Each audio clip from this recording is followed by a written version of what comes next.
Some Favourite Children's Poems, read by Roy Macready. A selection of favourite children's poems. Anonymous. He was a rat. He was a rat, and she was a rat, and down in one hole they did dwell, and both were as black as a witch's cat, and they loved each other well. He had a tail, and she had a tail, both long and curling and fine, and each said, "Yours is the finest tail in the world," excepting mine. He smelt the cheese, and she smelt the cheese, and they both pronounced it good, and both remarked it would greatly add to the charms of their daily food. So he ventured out, and she ventured out, and I saw them go with pain. But what befell them I never can tell, for they never came back again. I sometimes think. I sometimes think I'd rather crow and be a rooster than to roost and be a crow. But I dunno.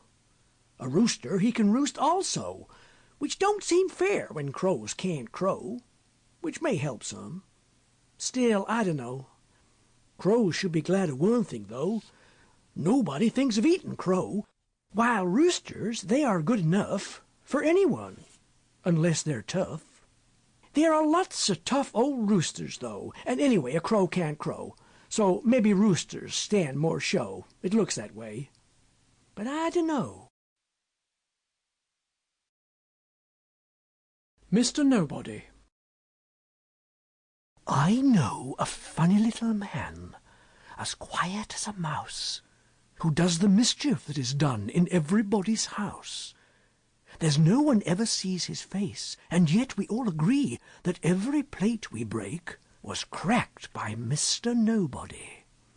'Tis he who always tears our books, who leaves the door ajar. He pulls the buttons from our shirts and scatters pins afar. That squeaking door will always squeak, for, prithee, don't you see, we leave the oiling to be done by Mr. Nobody.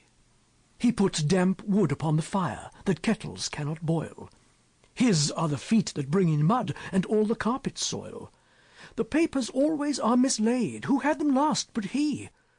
There's not one tosses them about but Mr. Nobody. The finger marks upon the door by none of us are made. We never leave the blinds unclosed to let the curtains fade. The ink we never spill. The boots that lying round you see are not our boots. They all belong to Mr. Nobody. The Elf. An elf sat on a twig. He was not very big. He sang a little song. He did not think it wrong. But he was on a wizard's ground, who hated all sweet sound. Elf, elf, take care of yourself. He's coming behind you, to seize you and bind you, and stifle your song.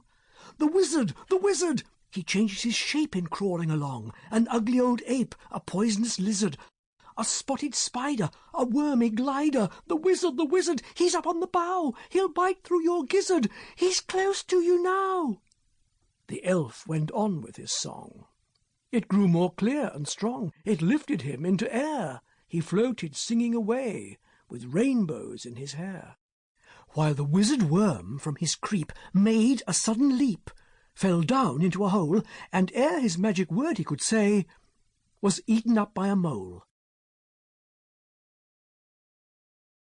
The north wind doth blow. The north wind doth blow, and we shall have snow. And what will the robin do then, poor thing?